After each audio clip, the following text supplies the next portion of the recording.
Le Japon abrite aujourd'hui des milliers d'anciens qui se lèvent avec la lumière et se couchent avec le silence. Leur secret n'est pas un produit ni une promesse, mais une manière simple de bouger chaque jour avec respect.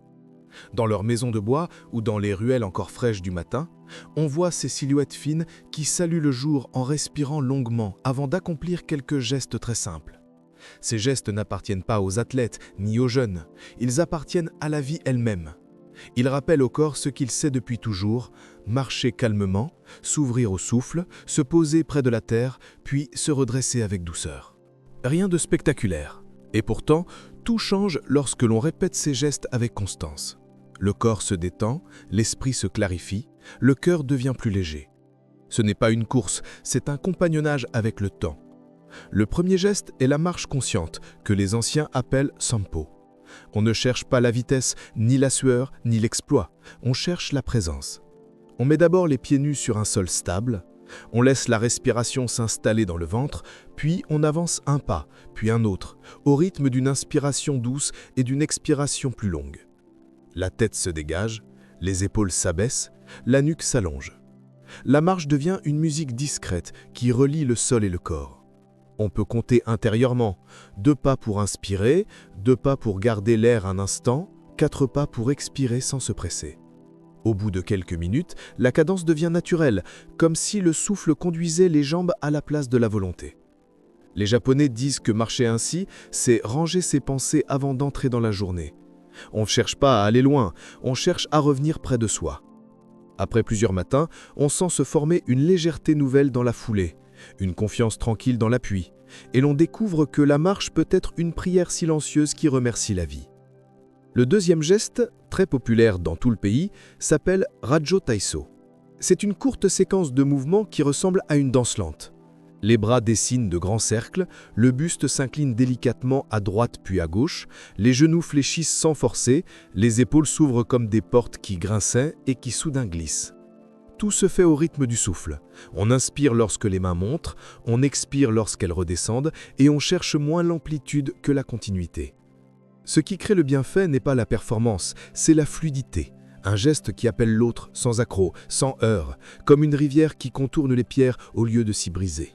3 minutes suffisent pour réchauffer la peau, délier la nuque, éveiller la colonne, éclairer les hanches. Beaucoup de personnes qui pratiquent Rajo Taiso disent qu'elles se sentent raccordées au jour dès la fin de la séquence, prêtes à accomplir les tâches ordinaires sans lourdeur. On peut le faire sans musique, chez soi, devant une fenêtre ouverte, avec la lumière qui se pose sur les mains. Plus on répète cette petite danse matinale, plus on sent qu'elle remet de l'ordre dans l'intérieur du corps. La respiration prend le commandement, le mouvement obéit et le mental s'apaise. Le troisième geste est un retour vers une posture oubliée en Occident.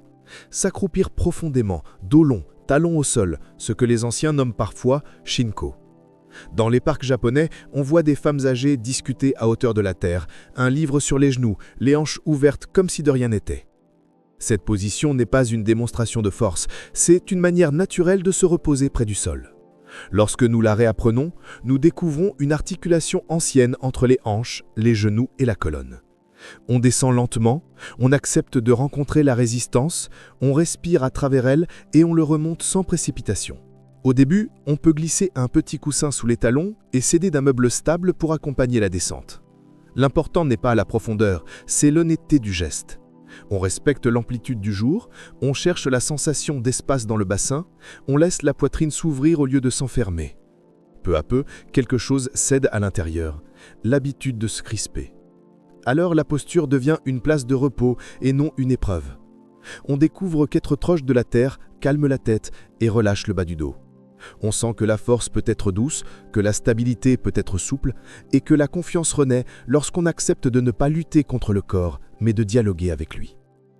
Ces 3 gestes, simples à décrire et profonds à vivre, composent un premier mouvement de la journée. On peut les pratiquer dans la même matinée ou les répartir selon le besoin. Un jour, on marchera plus longtemps et on s'accroupira à peine. Un autre, on fera surtout la petite danse du matin pour chasser la raideur. L'essentiel est la continuité.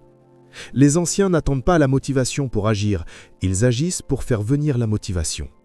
Ils savent que la répétition crée la liberté, le corps finit par proposer le geste avant même qu'on y pense. Et c'est là que naît la vraie légèreté, non pas dans l'exploit, mais dans l'évidence retrouvée. Pour que la voix qui racontera ce texte vous accompagne sans heurts, imaginez la scène comme une suite d'images lentes. Dans la première, la porte s'ouvre, l'air frais entre, les pieds se posent et le souffle s'étire. Dans la deuxième, les bras dessinent des arcs souples, les épaules se souviennent de leur rondeur, la nuque devient un pont sans tension. Dans la troisième, le sol se rapproche, la terre soutient, les hanches apprennent à sourire et on se redresse avec la sensation d'avoir remis du printemps dans le bassin. Alors, même si l'on n'a bougé que quelques minutes, l'atmosphère intérieure a changé. Le regard devient plus clair, la marche plus tranquille, le visage plus présent. C'est ce changement discret que les Japonais chérissent, non pas une transformation spectaculaire, mais une fidélité au vivant. Si vous écoutez le corps pendant ces gestes, vous entendrez qu'il parle une langue très simple. Quand vous pressez trop, il se ferme. Quand vous respectez, il s'ouvre. Quand vous brusquez, il proteste. Quand vous respirez, il coopère. Les maîtres répètent que la jeunesse véritable n'est pas dans la peau, mais dans la curiosité. Tant que l'on garde le goût d'essayer, d'ajuster, d'apprendre, on demeure dans la lumière du matin. Sampo pour l'ancrage, Radio Taiso pour la fluidité, Shinko pour le retour au sol. Avec ces trois chemins, la journée prend une direction différente, plus calme, plus stable, plus lumineuse. Et vous n'avez rien forcé, vous avez simplement accepté d'avancer au rythme du souffle. Demain, vous recommencerez. Après-demain aussi. Et un jour, sans savoir quand cela a commencé, vous sentirez que votre corps est redevenu un allié. Le quatrième geste que les anciens japonais pratiquent chaque jour s'appelle Hashino-Iki, le souffle du pont. Ce mouvement, simple et majestueux, relie la terre et le ciel. Il se pratique au sol, dans le calme du soir ou dans la lumière du matin. On s'allonge lentement sur le dos, les genoux pliés, les pieds à plat, les bras le long du corps. Puis on inspire profondément. À l'expiration, on soulève les hanches, vertèbre après vertèbre, jusqu'à sentir une ligne douce s'étirer entre les genoux et les épaules.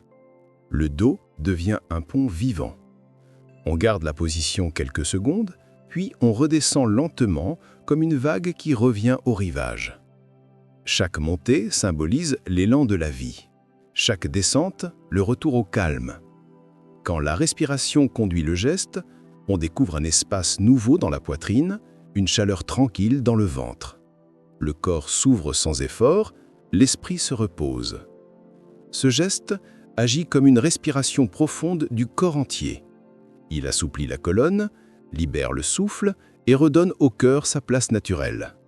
Certains maîtres le décrivent comme un passage entre la fatigue et la sérénité. On peut le faire 3 fois ou 10 selon l'humeur. Ce n'est pas la quantité qui compte, c'est la qualité du silence qui l'installe. Après Hashino-Iki, la sensation est toujours la même. Une légèreté, une circulation nouvelle, comme si le corps avait été réaccordé. Le 5e geste est le Kiza no Rai, la flexion lente, le salut du corps. Il ressemble à un simple mouvement pour s'asseoir et se relever, mais il enseigne bien plus que cela. On commence debout, les pieds écartés à la largeur des hanches, on inspire, on croise les bras sur la poitrine, puis on plie doucement les genoux en poussant les hanches vers l'arrière. On descend lentement, on marque une courte pause, puis on remonte en expirant. Ce mouvement renforce les cuisses, équilibre les appuis et apprend au corps à descendre sans peur. Les maîtres disent que c'est la posture de la gratitude. Chaque descente enseigne l'humilité. Chaque remontée incarne la dignité. On apprend à s'incliner devant la vie sans se briser, à se relever sans précipitation. En pratiquant Kiza no Rai chaque jour, les anciens entretiennent la force tranquille des jambes et la confiance dans leur centre. C'est un geste de mémoire qui rappelle que l'on peut toujours se relever quoi qu'il arrive. Après ces flexions lentes, vient un dernier mouvement plus intérieur, le Roku no Koku, littéralement le souffle des 6 temps. C'est une respiration rythmée, un dialogue avec soi-même. On inspire sur 4 temps, on retient l'air sur 2, puis on expire sur 6. L'inspiration remplit le ventre, l'expiration le vide jusqu'au fond. On répète cette séquence plusieurs fois, en imaginant que chaque souffle polit le cœur comme une pierre qu'on rend lisse. Les anciens disent que cette respiration efface les pensées lourdes, allège le mental et donne au visage une expression paisible. On peut la faire assis, les yeux fermés, ou debout, les mains posées sur le ventre. C'est la conclusion parfaite de la pratique quotidienne. Le souffle reprend sa place de maître, le mouvement se dissout dans la respiration et le silence s'installe comme un paysage intérieur. Quand on réunit ces 6 gestes, quelque chose d'étonnant se produit. Le corps ne se fatigue plus de bouger, il se régénère. La lenteur devient naturelle, la respiration s'approfondit, le regard se calme. Peu à peu, les gestes cessent d'être des exercices pour devenir un mode de vie. Les Japonais n'ont pas besoin de motivation extérieure pour recommencer chaque jour. Ils le font parce que c'est leur façon d'honorer la vie. Ces mouvements sont leur prière quotidienne, leur conversation avec le temps. Chaque flexion, chaque inspiration, chaque pas est une manière de dire « merci ». Les maîtres répètent que vieillir n'est pas une chute, mais un passage. Le corps change, mais il ne trahit pas. Il invite simplement à la ralentir pour mieux entendre. Tant qu'il y a du mouvement, il y a de la vie. Tant que le souffle entre et sort avec douceur, il y a de jeunesse. Le secret de la longévité japonaise n'est pas dans la recherche de la performance, mais dans l'art de la continuité. 3, 5 ou 6 gestes, peu importe le nombre. L'essentiel est de rester en dialogue avec son propre corps. Si vous pratiquez chaque matin, vous sentirez d'abord une chaleur dans les jambes, puis dans le dos, puis dans la poitrine. Cette chaleur est la preuve que le corps se souvient. Vous retrouverez un équilibre plus stable, un souffle plus long, un regard plus clair. Vous marcherez plus lentement, mais vous marcherez mieux. Le temps cessera d'être un adversaire, il deviendra un compagnon. Vous découvrirez que la paix n'est pas une absence de mouvement, mais un mouvement sans lutte. Le soir, quand tout se tait, les anciens d'Okinawa ferment les yeux et respirent profondément. Ils laissent la journée descendre en eux comme une lumière qui s'éteint. Ils sourirent, non parce qu'ils ont vaincu le temps, mais parce qu'ils ont appris à vivre avec lui. Ce sourire contient tout le secret japonais. L'acceptation, la régularité, la douceur. Pratiquer ces 6 gestes, c'est cultiver cette même lumière. Chaque respiration devient un remerciement, chaque jour une opportunité d'apprendre encore. Tant que l'on continue à bouger avec gratitude, la vie reste jeune, peu importe le nombre des années. Et demain matin, lorsque la lumière passera à nouveau à travers la fenêtre, souvenez-vous, le corps n'attend qu'un signe pour s'éveiller. Offrez-lui ce signe. Bougez lentement, respirez et laissez le Japon entrer dans votre matinée. Ce rituel est simple, mais il peut changer la manière dont vous marchez dans le monde. Car celui qui bouge avec conscience ne cherche plus à vaincre le temps, il apprend à marcher à ses côtés.